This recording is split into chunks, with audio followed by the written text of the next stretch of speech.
அல்லேலூயா. கர்த்தருடைய பரிசுத்த நாமத்துக்கு மகிமை உண்டாதாக. இன்றைய நாளுக்கான வார்த்தைக்கு நாங்கள் கடந்து வருவோம். 2 பேதுரு 1ஆம் அதிகாரம் 8ஆம் வசனத்திலிருந்து 9ஆம் வசனம் வரைக்கும் முதலாவது வாசிப்போம். இவைகள் உங்களுக்கு உண்டாயிருந்து பெருகினால் உங்களை நம்முடைய கர்த்தராகிய இயேசு கிறிஸ்துவை அறிகிற அறிவிலே வீணரும் கனியற்றவர்களுமாய் இருக்க ஒட்டாது. இவைகள் இல்லாதவன் எவனோ அவன் முன் செய்த பாவங்களற தான் சுத்திகரிக்கப்பட்டதை மறந்து கண் சொருகி போன குருடனாய் இருக்கிறான். நல்லா கவனிக்க வேண்டிய ஒரு வார்த்தை இங்க சொல்லப்படுகிறது. கண் சொருகின குருடனை போல் இருக்கிறான். யார் யார் அப்படி குருடனாக வாழ்க்கை வாழுகிறவன் யார் என்று சொல்ல 8ஆவது, இவைகள் உங்களுக்கு உண்டாய் இருந்து பெருகினால். எனக்கு இந்த கிறிஸ்தவ வாழ்க்கையில் ஒரு முக்கியமான காரியத்தை நான் எப்பவுமே குறிப்பிட்டு கொண்டிருக்கிறேன். எந்த காரியத்திலும் பெருக வேணும். நீங்கள் உலக பிரகாரமாக வாழ்கிற வாழ்க்கையில் நீங்கள் பெருகி இருக்க வேண்டும். நீங்கள் கடனாளிகளாக இருக்கக்கூடாது, தரித்திரர்களாக இருக்கக்கூடாது, குறைவுள்ளவர்களாக இருக்கக்கூடாது. எல்லாரும் அது பெருகணும் என்று விரும்புறீங்க. அதிகமான பேர் வேற தேசத்துக்கு தன் சொந்த நாட்டை விட்டு வந்ததுக்கு காரணமே தன் வாழ்க்கையை பெருக்கிக் கொள்வதற்கு. அதான் கூடுதலாக எல்லாருமே வந்து இங்கே உழைத்து தங்களை பெருக்கிக் கொள்கிறார்கள். தங்களோட சம்பந்தப்பட்டவர்களை வாழ்க்கையை பெருக்கிக் கொள்ள விரும்புகிறார்கள். பெருக வேணும். நல்லது நல்லது. அதே போல ஆவிக்குரிய வாழ்க்கையை குறித்து சொல்லுகிற பொழுது அதிலும் நாங்கள் கவனம் செலுத்தி அதிலும் பெருக வேணும் என்பது மிக மிக முக்கியமான ஒரு காரியம். அப்போ அவர் பெருக வேணும் என்ற விஷயங்களில் எதிலே பெருக வேணும் என்பதை அவர் குறிப்பிடுகிறார். முதலாவது ஏன் பெருக வேணும் என்பதையும் நாங்கள் அந்த வசனங்களுக்கூடாக பார்க்க முடியும். மறுபடியுமாக அந்த 8வது வசனத்தை வாசிப்போம். இவைகள் உங்களுக்கு உண்டாயிருந்து பெருகினால் உங்களை நம்முடைய கர்த்தராகிய இயேசு கிறிஸ்துவை அறிகிற கவனிங்க, உங்களை நம்முடைய கர்த்தராகிய இயேசு கிறிஸ்துவை அறிகிற அறிவிலே வீணரும் கனியற்றவர்களுமாய் இருக்க ஒட்டாது. கிறிஸ்தவ வாழ்க்கையிலே உங்களை வீணான ஆக்களா வச்சிருக்க விடாது. நான் நிறைய பேர் கிறிஸ்தவ வாழ்க்கையை வீணாத்தான் வாழ்றான். ஏன்னு சொன்னால் தெரியும். ஏன்னா சில பேருக்கு நேரம் கேட்டால் சொல்லுவான், எப்படி என்ன மாதிரி வரையில போகும்னு தான் நினைக்கிறேன், பாவம் ட்ரை பண்ணுறோம் அந்த மாதிரி போயிட்டு. எத்தனை பேருக்கு தைரியம் இருக்குது எக்கால முதனா உடனடியாக மறுவோமாண்டல அது சும்மா சொல்லலாம் சந்தோஷமா. ஆனால் சில பாவங்களையும் சில வாழ்க்கையினுடைய முறைகளையும் எண்ணி பார்க்கிற பொழுது மனசுக்கு தெரியும் கொஞ்சம் கேள்விக்குறிதான். அதனால தான் தாமதிக்கிறது அப்படினால சந்தோஷமாக இருக்கிறோம். இன்னும் தாமதித்தால் இது நல்லது. இன்னும் கொஞ்சம் உங்களை திருத்திக் கொள்ளலாம். உங்கள் வாழ்க்கையும் வீணா போகாது. நீங்கள் ஆவிக்குரிய வாழ்க்கையில் குறைவில்லாமல் பெருக முடியும். இவைகள் உங்களுக்கு இருந்தால் என்று அவர் குறிப்பிடுகிறபடினால் கண்டிப்பாக இந்த பகுதி மிக முக்கியமானது.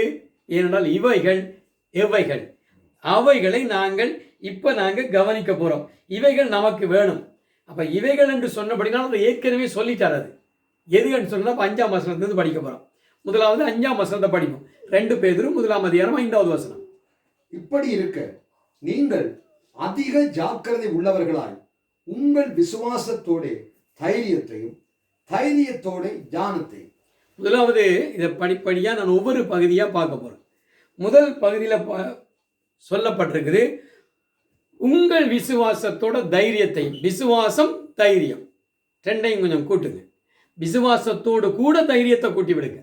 விசுவாசம் இருக்குன்னு யாராவது சொன்னால் அந்த விசுவாசத்துக்கு தைரியத்தை கூட்டுங்க. ஏனென்றால் அந்த விசுவாசம் தைரியத்தினால பூரணப்படும். நான் ஆரம்பத்தில் சொன்னேன், எதிலையும் பெருக வேணும், எதிலையும் ஒரு பூரணத்துவத்தை நோக்கி நடக்க வேணும். கொஞ்சத்தோடு அமைதெல்லாம் உட்காரக்கூடாது. நாங்கள் உழைக்கிறோம், சம்பாதிக்கிறோம், அதெல்லாம் ஒரு குறைவோடு நிப்பாட்ட யாரும் விரும்புறதில்லை. இன்னும் கொஞ்சம் அதிகமாக சேர்த்து கொண்டால் நல்லது. ஒரு வீடு இருக்கிறவர் இன்னொரு வீடு எக்ஸ்ட்ராவாக வாங்கலாம்னு நினைக்கிறது நல்லது. அதுக்காக தன்னுடைய வாழ்க்கைனாலே அழிச்சிடக்கூடாது. அவர் வாழ்ந்து கொண்டு தான் எதையுமே அனுபவிக்கக்கூடிய அளவுக்கு இருக்க வேண்டும் இல்லையா? அதே மாதிரி அவர் தன்னால் எதெல்லாம் செய்ய முடியுமோ தன்னுடைய வாழ்க்கையில் அதை செய்து தன்னுடைய வாழ்க்கையை பெருக்கிக் கொள்கிறார். இங்கே உங்கள்ட்ட விசுவாசம் இருந்தால் தான் இதெல்லாம் செய்ய முடியும். இப்போ நான் சொன்னது போல நீ உலக பிரகாரமான ஆசீர்வாதங்களை சுதந்திரித்துக் கொள்வதற்கும் விசுவாசம் வேணும். ஆபிரகாமை நீங்கள் ஆசீர்வாதமாய் பார்த்தால் ஆபிரகாமுக்கு இருக்கிற அந்த அவருக்கு கொடுக்கப்பட்டிருக்க அந்த தலைப்பு விசுவாசம். விசுவாசத்தின் தகப்பன். விசுவாசிக்கிறவர்களுக்கு அவர் தான் தலைவர். விசுவாசம் என்றால் என்ன? ஆபிரகாம் விசுவாசம். எல்லாரும் ஆபிரகாமை போல எங்களை ஆசீர்வதியும் என்று பாடினால் ஆபிரகாமை போல விசுவாசியா மாற வேணும்னு பாடுவான். ஆபிரகாமை போல என்னை மாற்றணும் மாறணும். அது ஒரு சாதாரணமான காரியம் இல்லை. அது மிக மிக ஆச்சரியமான ஒரு காரியம். எப்படி விசுவாசத்துக்கு தைரியம் என்ற பொழுது நான் முதலாவது ஆபிரகாமை தான் உங்களுக்கு காண்பிக்கலாம். ஆண்டவர் சொல்றார், ஆபிரகாமே உன் தேசத்தை இனத்தை விட்டு நீ புறப்பட்டு போன்னு சொன்ன உடனே எவ்வளவு தைரியம் இருந்தால், எவ்வளவு தைரியம் இருந்தால், எந்த விதமான அட்ரஸ் இல்லாமல், எந்த விதமான மெப்பையும் கொடுக்கப்படாமல் கடன்னு நடக்க ஆரம்பிச்சிட்டேன். உடைய சந்ததியை நான் பெருக்க போறேன், அதுக்கெல்லாம் கொடுக்கப்பட்ட ஆசீர்வாதங்கள் எல்லாம் விடுங்க, அதை பிறகு பார்த்துக்கொள்வோம். ஆனால் முதல் காலடி வைக்கிறதுக்கு அவருடைய விசுவாசத்தினுடைய அவர் பலமுள்ளவர் என்பதற்கு அந்த முதல் காலடி வச்சார் பாருங்க. அந்த தன் ஊரை விட்டு வெளியில வச்சார். அது தைரியத்தினால் வைக்கப்பட்டது. அதனால விசுவாசம் அவர்கள் இருக்கு என்பதை காண்பிக்கப்படும். அப்போ உனக்குள்ள இருக்கிற விசுவாசம் தைரியத்தினால் தான் அடையாளப்படும். அப்ப நிறைய பேருக்கு ஆசை இருக்கு, அது சிவனும் இது சிவனும் ஆசை இருக்கு, ஆனால் தைரியம் இல்லை. சில பேர் வாரத்தை விரட்டோடு போட்டு எடுக்கிறவங்களாம் இருக்கிறான். அதை பார்க்குறவனுக்கு முட்டாள்தனமாயும் இருக்கும். முட்டாள்தனமான வேலைகளை நான் சொல்லவும் இல்லை. ஆனால் தைரியமாத்தான் செய்கிறதுக்கு பேர் தான் விசுவாசம். பயந்து பயந்து பயந்து பயந்து செய்தாக்கு பேர் விசுவாசம் இல்லை. அப்ப விசுவாசம் பெருக வேணுமாயிருந்தால் கண்டிப்பாக உங்கள்கிட்ட தைரியம் இருக்கான்னு பார்க்கணும். தைரியம் இருந்தால் தான் உனக்கு விசுவாசத்தினுடைய அந்த ஆரம்ப வார்த்தை இருக்குன்னு விளங்கிக்கொள். அந்த முதல் பகுதி இருக்குது. அவன் புறப்பட்டு போனான். அவன் புறப்பட்டு போனான், அது போதும் எங்களுக்கு. அது விசுவாசத்தினுடைய அடையாளமாக தெரியலையா பிள்ளைகள்? அது விசுவாசத்தினுடைய அடையாளமாக அங்கே காணப்படவில்லையா? அது காணப்படுது இல்லையா? மார்க் எழுதின சுவிசேஷம் 4ஆம் அதிகாரம் 37 40 வரைக்கும் ஒரு சம்பவத்தை படிப்போம். அப்பொழுது பலத்த சுழற்காற்று உண்டாகி படவு நிரம்பத்தக்கதாக அலைகள் அதன் மேல் மோதிற்று. கப்பலின் பின்னணியத்தில் அவர் தலையணையை வைத்து நித்திரையாயிருந்தார். அவர்கள் அவரை எழுப்பி, போதகரே, நாங்கள் மடிந்து போகிறது உமக்கு கவலை இல்லையா என்றார்கள். அவர் எழுந்து காற்றை அதட்டி கடலை பார்த்து, இறையாதே, அமைதலாயிரு என்றார். அப்பொழுது காற்று நின்று போய் மிகுந்த அமைதல் உண்டாயிற்று. அவர் அவர்களை நோக்கி, ஏன் இப்படி பயப்பட்டீர்கள்? ஏன் உங்களுக்கு விசுவாசம் இல்லாமற் போயிற்று என்றார். விசுவாசம் இல்லாமற் போயிற்று. இதை நான் தியானித்த பொழுது அங்கு ஒரு வார்த்தை எனக்கு விளங்கினது. விசுவாசம் ஏன் இல்லாமல் போயிற்று என்று சொன்னால், ஏற்கனவே கொஞ்சம் இருந்திருக்கு, இப்போ உங்களுக்கு இல்லாமல் போயிருக்கு. எப்படி என்று கேட்குறீங்களா? அவங்க இவ்வளவு நாளும் இயேசுவோடு கூட சேர்ந்துருக்கிறாங்க. இயேசு பற்றிய நிறைய அற்புத அடையாளங்களை பார்த்துருக்குறாங்க, கவனிச்சிருக்கிறாங்க. அப்படி அவரோடு சுற்றி திரிந்தவர்கள் அவருடைய கிரியைகளை பார்த்து பார்த்து பார்த்து பார்த்து கொஞ்சமாவது விசுவாசம் வந்திருக்க வேண்டும். இப்போ இந்த சம்பவம் நடந்த பொழுது அவர்கள் ஜெபிக்கவில்லை, அவர்கள் கதறினார், அழுதார்கள். அழுகிறது வேற, ஜெபிக்கிறது வேற. பயத்தில் அழுகிறதுக்கு பேர் ஜெபம் கிடையாது, அது பயத்தில் அழுகிறது. அது அவவிசுவாசத்தின் சத்தம். நிறைய பேர் வாழ்க்கையில் உண்டாகிற போராட்டங்களுக்கு நிறைய அழுகிறாங்க. அப்படியே ஜெபிக்க உட்கார்ந்து அழுகிறாங்க. அப்போ அதுக்கு வேதம் சொல்லுதானே, கண்ணீரோடு ஜெபம் பண்ணு, கண்ணீரோடு ஜெபம் பண்ணு. கண்ணீரோடு ஜெபிக்கிறது வேற, அழுகிறது வேற. அதுக்கு எப்படின்னு சொன்னால், ஒருவன் கண்ணீரோடு தனக்கு தர வேண்டுமென்று தேவனை வருந்தி கேட்கறது வேற, அவர் தருவார் என்று. இன்னொருவன் பயத்தில் அழுது கொண்டு, இது வராது என்ற சந்தேகத்தோடு பயத்தில் அழுது கொண்டு கேட்கறது வேற. இவர்கள் பயத்தில் கதறினார்கள். இவர்களுக்கு தைரியம் இல்லை. தைரியம் இல்லை என்பது தான் அந்த சொல்லு காட்டுது. தைரியம் இல்லாததினால் விசுவாசம் இல்லாமல் போயிட்டு. தைரியம் இருந்தால் ஒன்று நினைச்சிருப்பாங்க. ஏன்னா அந்த வசனம் தெளிவாக எழுதப்பட்டிருக்கு. எப்படி எஸ் எந்த நிலையில் படுத்திருந்தார் என்று அந்த பகுதியை கவனித்து பாருங்க. அவர் கப்பலின் பின்னணியத்திலே அவர் தலையணையை வைத்து நித்திரையாக இருந்தார். ஆனால் காற்று பலமாக இருந்தது. இவங்க படுத்தது ஒன்றும் பெரிய கப்பல் இல்லை, தொழிலுக்கு போன படகு தான். அதில் போடுறது அசாதாரணம். ஒன்றும் பெரிய கோடீஸ்வரர் கிடையாது. அவங்கள தான் பெரிய பெரிய கப்பலில் போய் பெரிய தொழில் செய்யவும் இல்லை அவங்க. அந்த நாளையில் அந்த படகு தான் இருந்தது. இப்போ அந்த படகுல படுத்து கிடக்கிற, கீழே உள்ள அணியத்தில் போய் அதுக்குள்ள தலையணை வச்சு படுத்துருக்கிற, அங்கும் இங்குமாக அந்த படகு ஆடுது. எந்த மனுஷனாவது அந்த ஆட்டத்துக்கு தலையணியை தலையில் வச்சுக்கொண்டு, தலைக்குள்ள ஒரு தலையணியை வச்சுக்கொண்டு படுத்து கிடக்கணும்?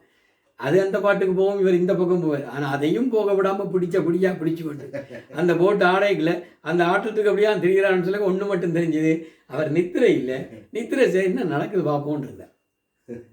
நித்திரை கொண்டிருக்க முடியாது. இவங்களுக்கு ஒன்று தெரிய வேணும். இப்போ எங்களுக்கு தெரியும், ஏன்னா நாங்கள் வளத்தையும் படிச்சுட்டோம். அந்த டைமில் நாங்கள் இருந்து அவனோட கூட கத்திருப்போம். அது உண்மை. என்ன தெரிஞ்சிருக்கோம் ஒரே ஒரு விஷயம், இந்த படகு தாண்டு போனால் இங்கே இயேசுவும் தாண்டு தான் போகிறார், இயேசுவும் போகிறார். இது இப்போ நாங்கள் சொல்லக்கூடிய இது அவங்களோட. இதை போய் பேதுருக்கு நான் பிரசங்கம் பண்ண முடியாது. பேதுரும் அப்போதும் இருத்தி வச்சு குட்டுடன் ஊட்டி அனுப்பிடுவோம். அங்கே நடந்த சம்பவத்தை தான் முதல்ல நாங்கள் யோசித்து பார்க்கணும். அதில் வச்சு நாங்கள் ஒரு விளக்கத்தை கொடுக்குறோம், அவ்வளோதான். அதை விட நாங்கள் பலவான அல்ல, பெரிய விசுவாசியும் இல்லை. இப்போ உங்களோட வாழ்க்கை படகு நிறைய ஆடிக்கொண்டு தான் இருக்குது. அப்போ எல்லாம் நாங்கள் கண்ணிட்டு கத்திக்கொண்டு தான் இருக்கோம். அந்த படகுல உடனே ஐயோ ஐயோ ஆண்டவரே ஆண்டவரே, ஐயோ செத்துருவோமோ மூழ்கிடுவோமோ போயிடுவோம் பறந்தடிச்சு ஓடி தெரியுறோம். அப்போ ஒரு சொன்ன விளக்கத்தை தங்க என்ன கேட்குறேன், ஏன் பயப்பட்டீங்க, ஏன் விசுவாசம்? அப்போ விசுவாசத்துக்கு தேவையானது தைரியம் பண்ண தாங்க சொல்லி காட்டுறேன். ஏன் தைரியம் இல்லாமல் போயிட்டேன்னு சரியான வார்த்தையில் எடுக்கலாங்க. தைரியம் இல்லாமல், ஏன் தைரியம் இல்லாமல் போயிட்டு, அதாவது ஏன் விசுவாசம் இல்லாமல் போயிடுச்சு. எனக்கு உனக்கு தேவையான காரியம் என்ன, அதை முதலாவது நாங்கள் விளங்கி கொள்ள வேண்டும். இன்னும் ஒரு வார்த்தையை நாங்கள் வாசிப்போம். வெளிப்படுத்தின விசேஷம் 21ஆம் அதிகாரம் 8வது வசனத்தை படிங்க. வெளிப்படுத்தின விசேஷம் 21ஆம் அதிகாரம் 8வது வசனம்.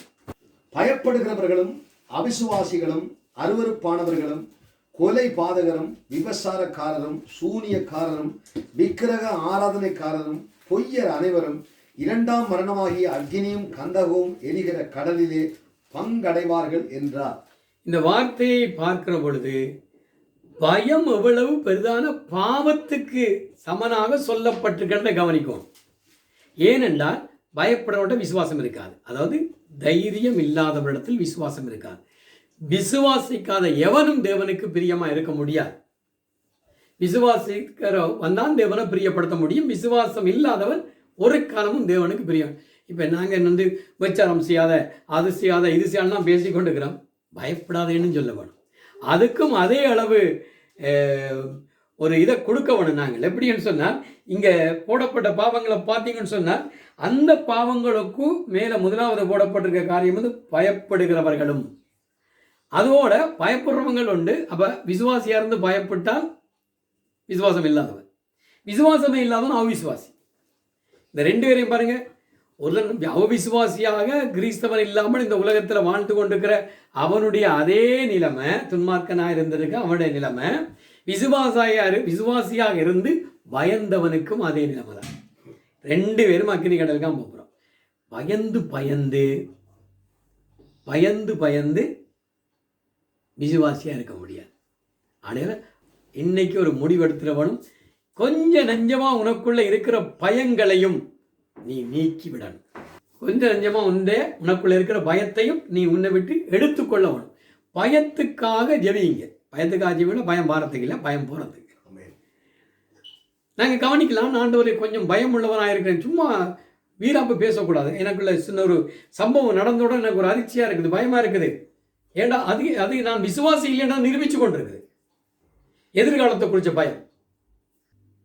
ஒரு சொந்த தொழில் செய்ய வேணும் என்றாலும் அதுக்கும் ஒரு தைரியம் வேணும். தைரியம் இல்லாமல் ஒரு தொழிலை செய்யலாம். தோல்வியை நினைக்கிறவனுக்கு தான் பயம் வரும். வெற்றியை நினைக்கிறோம் பயப்பட மாட்டான். இதில் கொஞ்சம் கவனமாக இருக்க வேணும், ஞானமாகி நடந்து கொள்ள வேண்டிய விஷயம் பிறகு இருக்குது. அதை நான் அந்த தொடரில் வரைக்கும் நான் சொல்லி கொண்டுக்கிறேன். இப்போ இதில் நாங்கள் தெளிவாக விளங்கி கொள்ளக்கூடிய காரியம் என்னன்னு சொன்னால், பயமும் ஒரு பாவம்தான். பயமும் தேவனுக்கு பிரியமில்லாத ஒரு காரியம்தான். ஆடையால் விசுவாசம் இருக்குன்னு சொல்லுகிற ஒவ்வொருவனும் தன் தைரியத்தினால அதை நிரூபிக்க வேண்டும். ஊழியக்காரை பொறுத்த மட்டும் சரி, விசுவாசத்தை பொறுத்த மட்டும் சரி, தேவன் ஒரு கிரிகை செய்ய வேண்டும் என்றால் அதுக்கு பயங்கரமான தைரியம் தேவைப்பட்டிருக்கு. பேதுரு யோவானை பார்க்குறோம். அப்போஸ்தலருடைய 3ஆம் அதிகாரத்தில் நம்ம எல்லாருக்கும் தெரியும். அந்த 6, 7, 8 வசனம் படிச்சிங்கன்னு சொன்னால் அங்கே ஒரு முடவன் இருக்கிறான். அவனை பேதுருவும் யோவானும் சந்திக்கிறாங்க. இந்த பகுதியை இருக்க படிச்சு பாருங்க. அப்போஸ்தலருடைய 3ஆம் அதிகாரம் 6, 8 வசனத்தை மட்டும் படிங்க. அப்பொழுது பேதுரு, வெள்ளியும் பொன்னும் என்னிடத்தில் இல்லை, என்னிடத்தில் உள்ளதை உனக்கு தருகிறேன். நசரனாகிய இயேசுவின் நாமத்தினாலே, இயேசு கிறிஸ்துவின் நாமத்தினாலே நீ எழுந்து நட என்று சொல்லி வலது கையினால் அவனை பிடித்து தூக்கி விட்டான். உடனே அவனுடைய கால்களும் கரடுகளும் பலன் கொண்டது. கவனிங்க, அந்த முடவனை பார்த்த உடனே அவனை உற்று பார்த்து அவனுக்குள்ள விசுவாசம் இருக்குன்னு கண்ட பிறகு, அதை விட முக்கியமானது, அந்த இடத்துல பல வருஷமாக பிச்சை எடுத்து கொண்டிருக்கிற ஒருவனை கண்ட உடனே அவனை குறித்து எந்த விதமான ஒரு பயமும் இல்லாமல், அதாவது ஆக்களுக்கு முன்னால் சொல்கிறோம் என்ன நடக்குங்க, இது ஏன் சொல்லணும், இன்றைக்கி இருக்கிற எல்லாருக்கும் இருக்குது, நமக்கு இருக்குது. அவன் கையை பிடிச்சு எழுந்து நட என்று சொல்லி அந்த கையை பிடிச்சி தூக்கினான் பாருங்க, அங்கதான் தைரியம் வெளிப்படுது. அந்த தைரியம் தான் விசுவாசத்துடைய விளைவாக அவன் நடக்கிறான். இப்ப ஏன் இன்னமும் நிறைய அற்புதங்கள் எங்களுடைய வாழ்க்கையில நடைபெறவில்லை என்று ஒருவர் யோசித்தால் அவர் சிந்திக்க வேண்டிய இன்னொரு முக்கியமான காரியம், உனக்கு விசுவாசம் இருக்கிறதை தைரியத்தின் மூலமாக நீ எப்ப நிரூபிச்சிருக்கிற, அதை முதலாவது நாங்கள் யோசிக்கணும். அப்ப யோசிச்சா தான், எனக்கு பயத்தின தாமதிக்கிறோம். அதாவது ஒரு விஷயத்துக்கு ஜெபிக்கப்படணும்டா கூட அந்த பயத்தில் தாமதம் இருக்கு தெரியுமா, பயத்தில் தாமதிப்பேன் நாங்கள். அப்படி இல்லை, தைரியமா சொல்லி பாருங்க, கர்த்தர் காரியங்களை செய்வார்.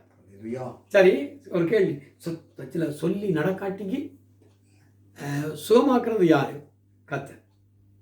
சுகமாக்கினா யாருக்கு கனம் துதி மகிமையெல்லாம் கிடைக்கும்? கர்த்தருக்கு. கர்த்தருடைய பேரால் சொல்லி சுகமாக்காட்டிக்கு யாருக்கு அந்த அசிங்கம்? அவருக்கு தான். துதி கனம் மகிமை அவருக்கு தான், இதுவும் அவருக்கு தான். அந்த மாதிரி தைரியமா சொல்லு, ஒன்றும் குறைய போறதில்லை. ஏனென்றால் உனக்குள்ளே ஒரு தேவையில்லாத ஒரு கௌரவமாக நீ நினைச்சு கொண்டிருக்கபடியாகத்தான் இன்றைக்கு வரைக்கும் ஒரு அற்புதமும் நிறைய பெற்ற வாழ்க்கையில் நடக்க. அதான் எனக்கு கவலை. இன்றைக்கு இப்போ வளர்ந்து வர்றவங்க கேட்குறாங்க, ஏன் அந்த நாளே ஊழியக்காரர் செய்த மாதிரி இந்த நாளே ஊழியக்காரத்தில் அது இல்லைன்றாங்க. நான் யாரையும் குற்றப்படுத்த இல்லை. ஆனால் சிந்திச்சு பார்க்கல, இப்பொழுது அது ஏன் குறைவாக இருக்கிறது என்றால் அந்த தைரியம் குறைஞ்சிட்டு விசுவாசம் வெறும் பிரசங்கத்தில் இருக்கிறது. அது அவனுக்குள்ளே இல்லை. அவனுக்குள்ளே இருந்தால் அது தைரியத்தினால வெளிப்படும். தைரியமாக பார்த்து எழுந்து நட செய் அப்படின்னா சில காரியங்களை சொல்லுகிற பொழுது நடக்கும். ஜெபம் பண்ணி தேவன் உங்களுக்குரிய அந்த கிருபையை கொடுத்தாருன்னு கண்டுகொண்டால் நீங்கள் தைரியமாக இறங்கலாம். இதையே சாட்டா சொல்லிக்கொண்டு எனக்கு கொடுக்கலன்னு ஒழிக்கவும் கூடாது. நான் என்ன சொல்றேன், வேலையை செய்யறதுக்கு உன்னை சரிப்படுத்திக்கொள். முதல் தைரியத்தை உனக்குள்ள வளர்த்துக்கொண்டு காரியங்களை செய்கிற பொழுது உண்மையிலே ஒரு பெரிதான ஆசீர்வாதங்களை உங்களால் சுதந்திரித்துக் கொள்ள முடியும். ஆமென். அடுத்தது, பரிசுத்த ஆவியானவரை தேவன் நமக்கு கொடுத்ததுக்கு காரணம் நாங்கள் கிறிஸ்துவுக்குள்ளான ஒரு வளர்ச்சியை அடைய வேண்டும் என்பதுக்கு தான் கொடுக்கப்படுகிறது. இந்த இடத்துல அதையும் குறித்து நாங்கள் கவனிக்கல. அதனுடைய முக்கியத்துவம் உங்களுக்கு தெரியுது. 2 தீமோத்தேயு 1:7 படிச்சு பாருங்க. தேவன் நமக்கு பயமுள்ள ஆவியை கொடாமல் பலமும் அன்பும் தெளிந்த புத்தியும் உள்ள ஆவியையே கொடுத்திருக்கிறார். தேவன் நமக்கு பயம் உள்ள ஆவியை கொடாமல், தெளிவா சொல்லியாச்சு. பரிசுத்தாவி பெற்றிருக்கிறேன் என்று சொல்லுகிற ஒவ்வொருவரும் கவனிக்க வேண்டிய விஷயம், உனக்கு பரிசுத்தாவி வந்தால் உனக்குள்ள பயம் மட்டும் இருக்கக்கூடாது. இந்த அடையாளத்தை எனக்கு பரிசுத்தாவிக்கு எத்தனையோ அந்நிய பாஷை அடையாளம், அந்த அடையாளம் நிறைய சொல்றீங்க. அதே மாதிரி முக்கியமா இன்னொரு அடையாளம் இருக்குது, அதுதான் பயமற்ற ஒரு ஜீவியம். பரிசுத்தாவியர் எங்களுக்குள்ள இருக்கிற பொழுது நிச்சயமாக எதிர்காலத்தை குறித்த பயமும் இருக்காது. முன்னுக்கு ஒரு நடைபெறுகிற ஒரு சம்பவத்தை குறித்த பயம் இருக்கா? இப்போ உதாரணமாக இப்போ இந்த தேசத்தில் நடக்கிற கொள்ளை நோய் அந்த காரியங்கள் எந்த எதிர்காலம்னு சொன்னால் அதுக்கு பரிசுத்தாவி பெற்றவர்கள் கண்டிப்பாக தைரியமாக இருப்பார்கள். அவர்கள் அதை குறித்து பயப்பட மாட்டாங்க. அதுக்காக வேண்டி சட்டங்கள் எல்லாம் முறி ஜனங்களோட இடிபட்டு கொண்டு நாம் போகணும்னு சொல்லல. ஏனென்றால் சட்டத்திட்டங்களை ஒழுங்குகளை நாங்கள் கடைப்பிடிக்கணும். துப்புரவு மனுஷனுக்குரிய நல்ல சுபாவம் தான். அதுக்காக வேண்டி கண்டதையும் போய் அப்படிலாம் அங்கே எங்கெல்லாம் பிடிச்சிட்டு கையழுவாமல் தான் சாப்பிடுவோம்னு சொல்லக்கூடாது. பிறகு ஏசுநாள் மாதிரி வந்து அதுக்கு ஒரு விளக்கம் கொடுத்துருக்கணும் உங்களுக்கு. அப்போ கையழுவாக சாப்பிட்டது இதெல்லாம் அவசியமானது. அவைகளை நீங்கள் செய்து கொண்டு தான் ஆகணும். இவைகள் எல்லாம் உங்களோட தைரியம் என்ற பேரில் சில காரியங்களை செய்யக்கூடாது. அதை யோசிங்க.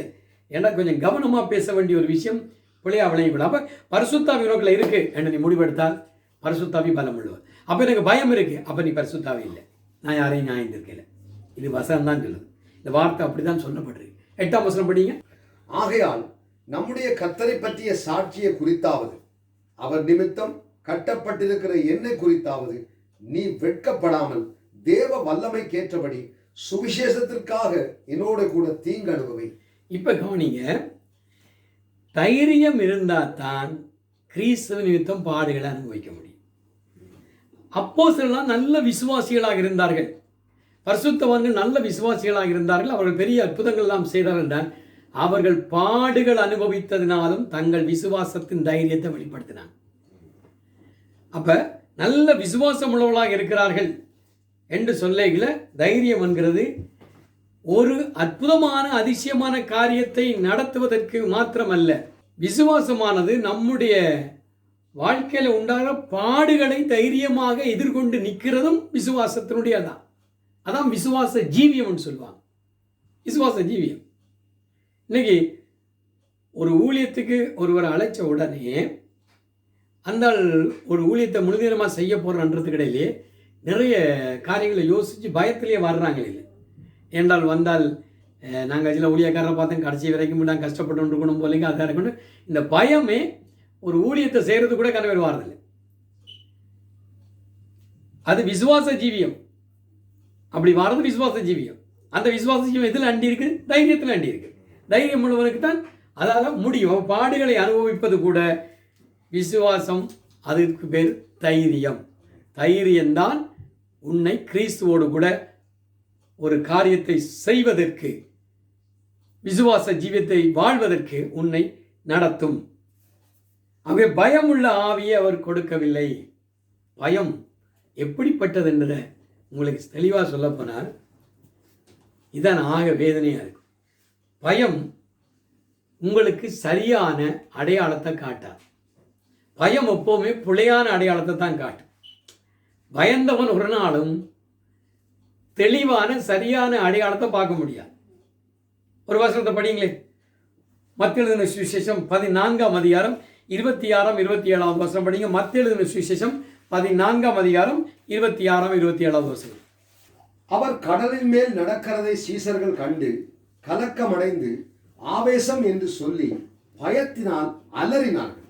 உடனே இயேசு அவர்களோட பேசி, திடன் கொள்ளுங்கள், நான் தான் பயப்படாதிருங்கள் என்றார். பயத்தை கவனிச்சு பார்த்தீங்கன்னா இயேசுவை கூட பிசாசு மாதிரி காட்டுச்சு. நல்லவர்களெல்லாம் உங்களுக்கு எதிரி மாதிரி காட்டும்.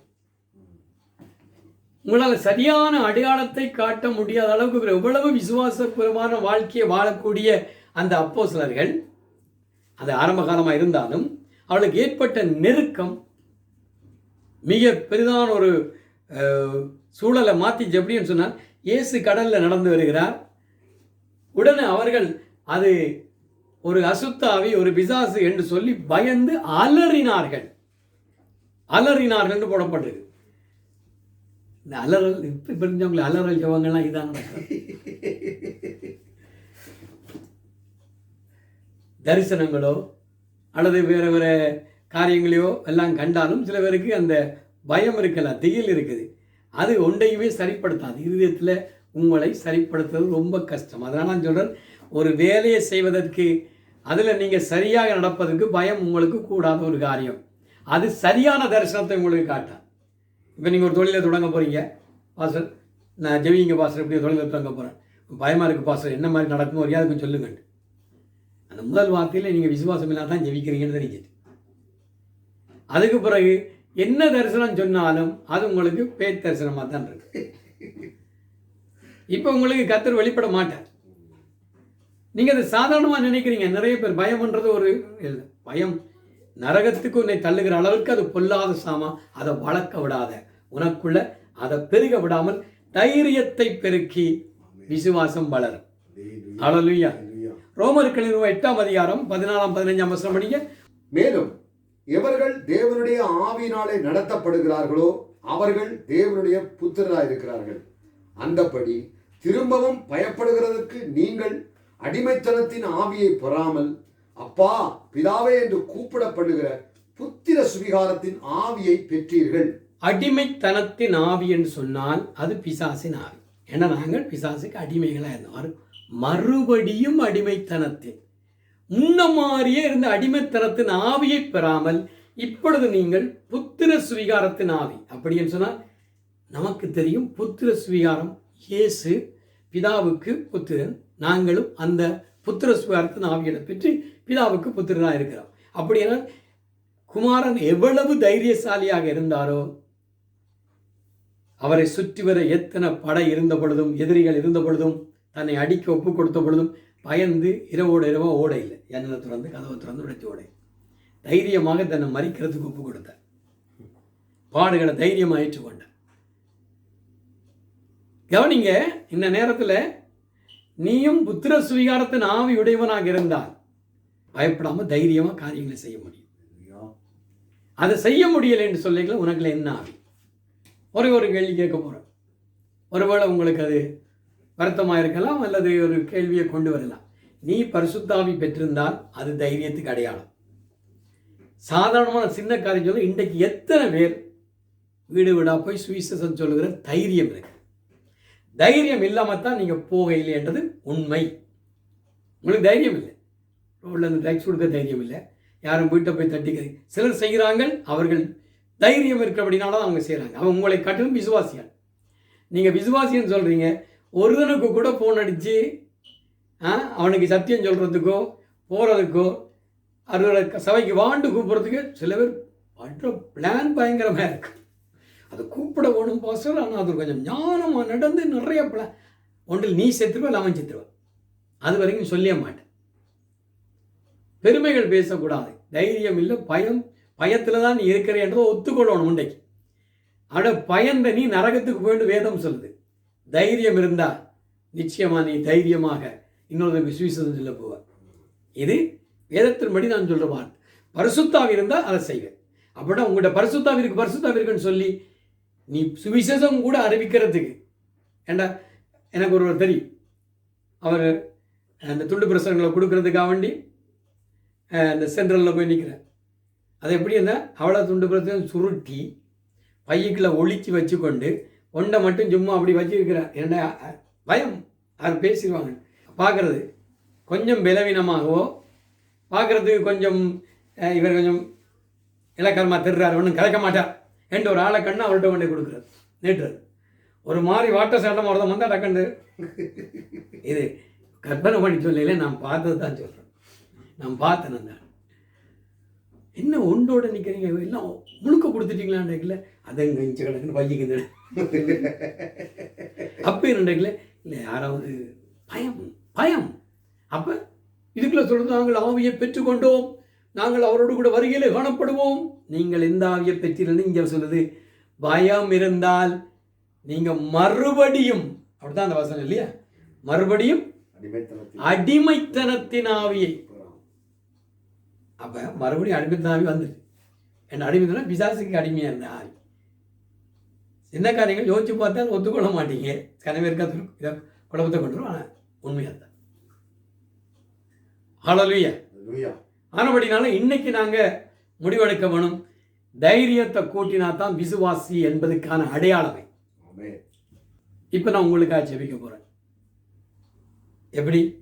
ஆண்டவரே, இந்த விசுவாசத்தோடு கூட என்னுடைய வாழ்க்கையில் தைரியத்தையும் கொஞ்சம் கூட்டு. தைரியம் தேவன் தருவார் பிள்ளைகள். ஆனால் இன்னொரு காரியம் சொல்கிறேன், நான் தான் தைரியப்படணும். இப்போ ஒருவர் படுத்து வியாதியாக இருக்கார். அவர் சுகமாகினார். அவர் எழும்பி நடக்கப்படும்.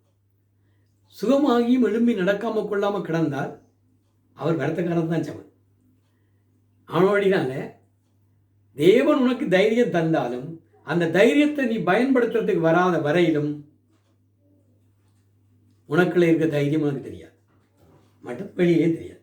அப்போ இன்னைக்கே ஜெபிச்சா நாளைக்கே அந்த காரியத்தை நீ செய்யறதுக்கு நான் தைரியமா இருக்கிறேன் என்றதுக்கு அடையாளத்துக்கு நீ புறப்படணும்.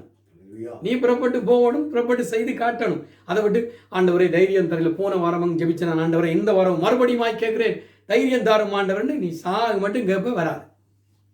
ஏனென்றால் கர்த்தர் உனக்கு எப்பயோ தந்துட்டார், நீ அதை பயன்படுத்தப்படலாம். அந்த தைரியத்தோடு கூட இப்போ தேவனுடைய சமூகத்தில் நாங்கள் எங்களை தாழ்த்தி கொள்வோம்.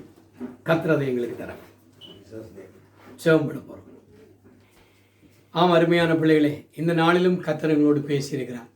நாங்கள் ஒரு காரியத்தை தெளிவாக விளங்கிக் கொள்ள வேண்டும். பயம்தான் உன்னுடைய வாழ்க்கையின் ஒரு மிக பெரிதான தோல்விகளை கொண்டு வந்திருந்தது. இன்னைக்கு வரைக்கும் நீ சிந்தித்தால், நான் விசுவாசமாக ஜெபித்திருக்கிறேன், விசுவாசமாக எண்ணிருக்கின்றால், அடிப்படையில் பயமும் உனக்குள்ளே வாழ்ந்திருக்கிறது. அதனால விசுவாசம் பூரணப்படவில்லை. தைரியம் இல்லாதனால், விசுவாசம் பூரணப்படாதனால் உனக்கு அநேக நன்மைகள் உன்னிடத்தில் வந்து சேரவில்லை. இன்றைக்கு நீ ஒப்பு கொடுக்க வேணும், தைரியப்பட வேணும். இன்றோடு கூட நீ இதுவரைக்கும் வைக்கப்பட்ட விண்ணப்பங்களாக இருந்தாலும் சரி, தேவனுக்கு நீ செய்கிற வேலைகளாக இருந்தாலும் சரி, அது முழுமையான விசுவாசத்தை பெறுவதற்கான தைரியத்தை பெற்றுக்கொண்டு எல்லாத்திலும் ஜெயம் பெற கர்த்தர் இன்றைக்கு உதவி செய்வாராக. நான் உங்களுக்காக ஜெபம் பண்ணுகிறேன். மகா பரிசுத்தமுள்ள நல்ல தகப்பனே, இந்த வேலைக்காக உமக்கு கோடி ஸ்தோத்திரம். இந்த நேரத்திலும் ஆண்டவரை, இந்த வார்த்தையின் மூலமாக எங்களோடு கூட பேசின உங்களுடைய அன்புக்காக நன்றி ஆண்டவரே. இப்பொழுதும் நாங்கள் விளங்கி கொண்டபடி தேவரீர் அந்த கிருபையை எங்களுக்கு தந்து, ஐயா, எல்லா பயத்துக்கும் எங்களை நீங்களாக்கி உம்முடைய பரிசுத்த ஆவியின் மூலமாய் நமக்கு பலமுள்ள ஆவியை தந்திருக்கிறபடினா இனி நாங்கள் பயந்து பழைய அடிமைத்தனத்தின் ஆவியுடையவர்களாக காணப்படாதபடிக்கு பரிசுத்த ஆவியை பெற்றோம் என்பதை தைரியத்தின் மூலமாய் நிரூபிக்கத்தக்கதாக எங்களுக்கு உதவி செய்யும்படியா செபிக்கிறோம். அந்த தைரியம் எங்களுக்குள்ளே ஆளுகை செய்யும்படியா செபிக்கிறோம். அந்த தைரியத்தோடு கூட இந்த விசுவாசம் எங்களுக்குள்ளே பலப்பட உதவி செய்யும்படியா செபிக்கிறோம். விசுவாசத்துக்கு ஏற்ற தைரியத்தை ஒவ்வொரு பிள்ளைகளுக்கும் கட்டளையிடும். அவர்களை தைரியமாக புறப்பட்டு போய் உம்முடைய காரியங்களை செய்யத்தக்கதாய் ஒவ்வொருவரையும் பலப்படுத்தும் ஆசீர்வதியும். இயேசுவின் நாமத்தில் மிகுந்த தாழ்மையா ஜெபிக்கிறேன் நல்ல பிதாவே. கர்த்தர் தாமே உங்கள் ஒருவரையும் நிறைவாக ஆசீர்வதிப்பாராக.